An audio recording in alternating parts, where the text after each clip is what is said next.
दोस्तों आज 28 सितंबर है। 28 सितंबर आप सभी को पता है आज सुप्रीम कोर्ट में लोन मॉरेटोरियम पर सुनवाई थी। और आपको पता है कोरोना की महामारी में ट्रेडर्स का, बिजनेसमैन का, इंडस्ट्रियलिस्ट का, फैक्ट्री वर्कर का क्या हाल हुआ है, आप सभी को पता है। उसके मद्देनजर कई यूनियंस ने, कई एसोसिएशंस ने केस लगाया है सुप्रीम कोर्ट में। Hotel association, real estate sectors, तो सभी के वकीलों की सुनवाई चल रही है। काफ़ी अच्छे अच्छे वकील उन्होंने हायर किए हैं और इसके ऊपर सुनवाई चल रही है। और पिछली सुनवाई में क्या हुआ था ये आपको पता है। उन्होंने कहा था 31 अगस्त तक जो एनपीए डिक्लेयर हो चुका है उसको आगे डिक्लेयर नहीं करना है।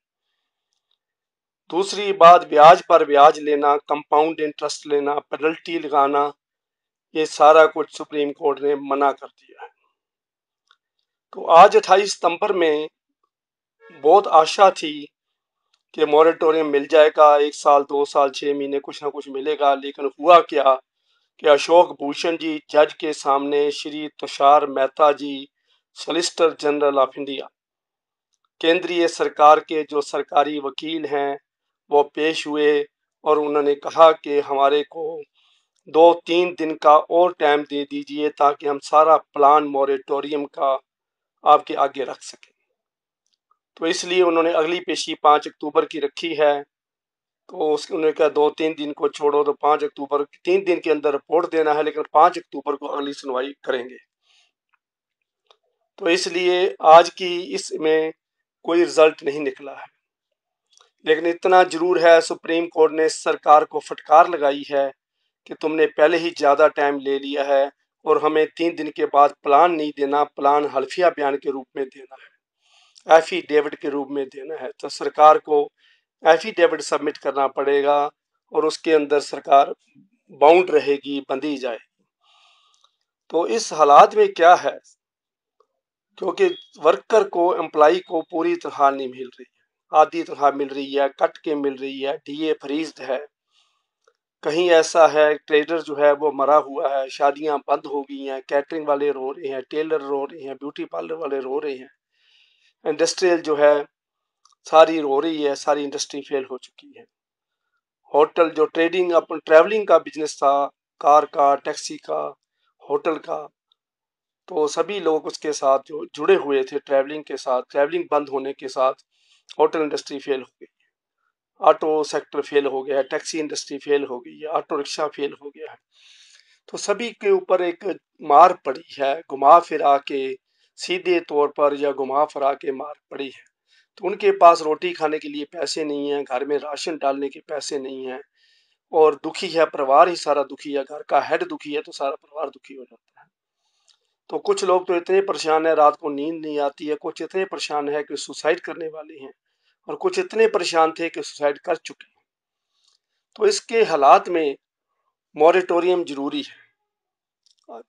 बैंक में क्या है कि बैंक में जो रिकवरी टीम लगाई हुई है, रिकवरी एजेंट लगाए हुए हैं उन्होंने, तो वो उनको परेशान करते हैं, टेलीफोन करते हैं, लीगल नोटिस देते हैं, घर जाके उनकी बेइज्जती करते हैं। तो उनको बहुत परेशानी होती है, दुखी आके वो सुसाइड कर लेते हैं। तो इसलिए अब सुप्रीम कोर्ट ने बैंक को मना किया है। उसमें एक वर्ड लिखा है कोएर्सिव मेथड्स। कोएर्सिव मेथड का होता है मतलब कि कोई ऐसा जबरदस्ती वाला जालमाना काम आपने नहीं करना है ताकि किसी भी बारोवर को तंग किया जाए। लोन उन्होंने ले लिया है, किस्त उन्होंने देनी है, ये तो पाबंदी है। लेकिन अब हालात खराब है, उनके पास रोटी खाने के लिए पैसा नहीं है, बच्चों की स्कूल की फीस भरने के पैसा नहीं है, तो वो कहाँ से दे। तो इसलिए सरकार उनको रिबेट देना चाहती है, कंसेशन देना चाहती है। सुप्रीम कोर्ट इसके बारे में सुनवाई कर रही है। और दूसरा है, पार्लियामेंट में एक एक्ट पास हुआ है, मैं आप सभी को बता दूं, उसका नाम है IBC act, insolvency and bankruptcy act.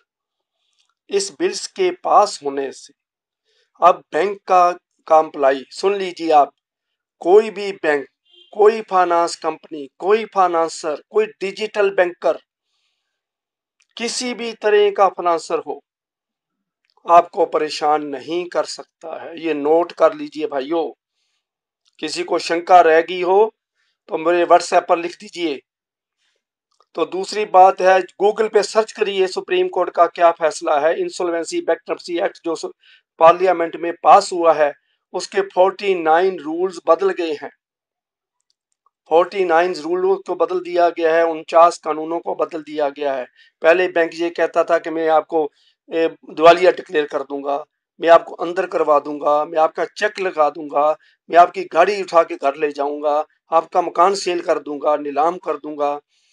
कई तरह की बातें वो करते थे। प्राइवेट फाइनेंसर तो मसल मैन भेज देते थे, गाड़ी उठा के ले जाते थे, मकान को नीलाम कर देते थे, चांटा लगाते थे, मारते थे, पीटते थे। वो कुछ फाइनेंस कंपनियां बॉम्बे कोलकाता मैंने देखी हैं, वो खुसरे को भेज देती हैं।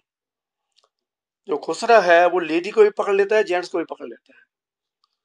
तो लेडी भी ये ऑब्जेक्शन नहीं लगा सकती कि मेरे को किसी जेंट्स ने पकड़ा है, तो उसको बालों से पकड़ के घसीट के घर से बाहर ले आते थे, तो उसकी बेइज्जती करते थे। तो प्राइवेट फाइनेंसर भी सुन लो, किसी तरह के डिजिटल बैंक किसी ऐप से आपने लोन लिया है, क्रेडिट कार्ड से अगर आपने लोन लिया तो उसके लिए एक ध्यान रखना है। क्रेडिट कार्ड से मान लीजिए आपने पैसा लिया है तो वो क्रेडिट कार्ड का पैसा आपको वापस देना पड़ेगा, वो इस लोन में नहीं आता। उसका एक तरीका है, अगर आप बैंक में जाएं और आप उसको बोलें कि मान लीजिए एसबीआई कार्ड है, तो एसबीआई बैंक में जाके कहें कि ये मैंने लोन लिया है, इसको टर्म लोन में कन्वर्ट कर। तो अगर वो टर्म लोन में कन्वर्ट कर देते हैं और आपकी किस्त बना देते हैं तो उसके तभी आपके ऊपर ये कानून लागू होगा, ये समझ लीजिए। एसबीआई कार्ड मान लीजिए किसी बैंक का क्रेडिट कार्ड है तो उसके ऊपर ये लागू नहीं है। अगर टर्म लोन ले लेते हैं तो आपके ऊपर लागू हो जाएगा। और बैंक टर्म लोन बनाने के लिए मजबूर है, क्योंकि आप जब कोरोना की बात करेंगे, मेरे हालात खराब हो गए हैं, तो उसमें बैंक को करना पड़ेगा। तो इसलिए बैंक भाइयों, सभी को, जो भी फाइनेंसर सुन रहा है, जो भी बैंकर सुन रहा है, जो भी डिजिटल बैंकर सुन रहा है, फाइनेंसर सुन रहा है, किसी प्राइवेट फाइनेंसर सुन रहा है, उन सभी के ऊपर ये कानून जो एक्ट पास किया है पार्लियामेंट में, निर्मला सीतारमन ने, दोनों सदनों से ये बिल पास हो चुका है। तो इसलिए ध्यान में रखें कि अगर आपने कोई जबरदस्ती करी, अगर आपने कोई धक्काशाही करी, कहीं थ्रेटनिंग फोन कॉल करी, कहीं लीगल नोटिस निकाला, कहीं कुछ किया, तो आपके ऊपर कार्रवाई हो सकती है। दूसरी बात यह है कि इस एक्ट का एक तरफ तो हमने देख लिया, सरकार ने एक तरफ तो देख लिया, लेकिन अगर मान लीजिए 1 साल का मॉरेटोरियम मिल जाता है और बैंक की किस्त नहीं आती, बैंक का ब्याज नहीं आता, ब्याज के ऊपर ब्याज नहीं आता, कंपाउंड इंटरेस्ट नहीं आता, तो बैंक एफडीज के ऊपर पब्लिक को इंटरेस्ट कैसे देगा? ये सरकार ने सोचा नहीं है। कोई एफडी के ऊपर किसी को एक दिन का इंटरेस्ट कम मिले तो बैंक में कंप्लेंट कर देता है। रैकरिंग डिपॉजिट पड़ा है, सेविंग बैंक डिपॉजिट पड़ा है, एफडी लोगों की पड़ी है, सीनियर सिटीजन की एफडी पड़ी है, यूनिवर्सिटी और कॉलेजेस की एफडी पड़ी है, उनके ऊपर इंटरेस्ट नहीं मिलेगा तो कस्टमर जो है कंप्लेंट करता है, बैंक से मिलता है कि मुझे एफडी के ऊपर इंटरेस्ट दो, आपने इंटरेस्ट कम क्यों दिया, एक दिन का इंटरेस्ट कम क्यों दिया, उसकी कंप्लेंट करता है और बैंक को इंटरेस्ट पे करना पड़ता है। लेकिन बैंक अब इंटरेस्ट लेगा नहीं तो कहां से देगा? लोन पे किस्त नहीं आएगी, लोन पे इंटरेस्ट नहीं आएगा, तो लोन बैंक कहां से देगा? बैंक की पोजीशन को गवर्नमेंट ने बिल्कुल नहीं सोचा है। अगर मॉरेटोरियम 1 साल का या 2 साल का मिल जाता है, 6 महीने का पहले मिल चुका है, 31/8 तक मॉरेटोरियम चला है, और किसी भी लोन को एनपीए डिक्लेयर करने की बैंक की पावर सुप्रीम कोर्ट ने विड्रॉ कर ली है। तो इसलिए भाइयों, आप दूसरा एंगल भी सोचिए, तो ये बैंक जो हैं एक खस्ता हो जाएंगे, इनकी हालत खराब हो जाएगी, एफडीज लोग विड्रॉ कर लेंगे और प्राइवेट बैंक्स में ले जाएंगे, जिनके ऊपर प्राइवेट फाइनेंसर के पास ले जाएंगे। तो ऐसा हालात होगा को जो एफडी के ऊपर बैंक इंटरेस्ट नहीं दे सकेगा, लोगों का ट्रस्ट बैंक के ऊपर खत्म हो जाएगा।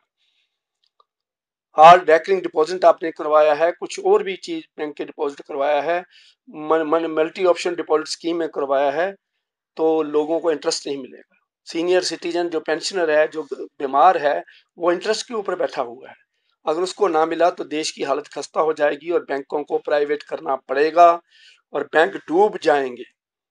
तो ये भी आपने सोचना है।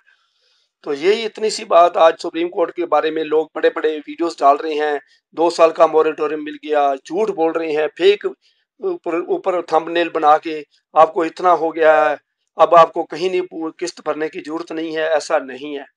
आज की डेट में रिजल्ट कुछ भी नहीं निकला है। 5 अक्टूबर को क्या होता है वो आगे हम अगली पेशी पर हम देखेंगे।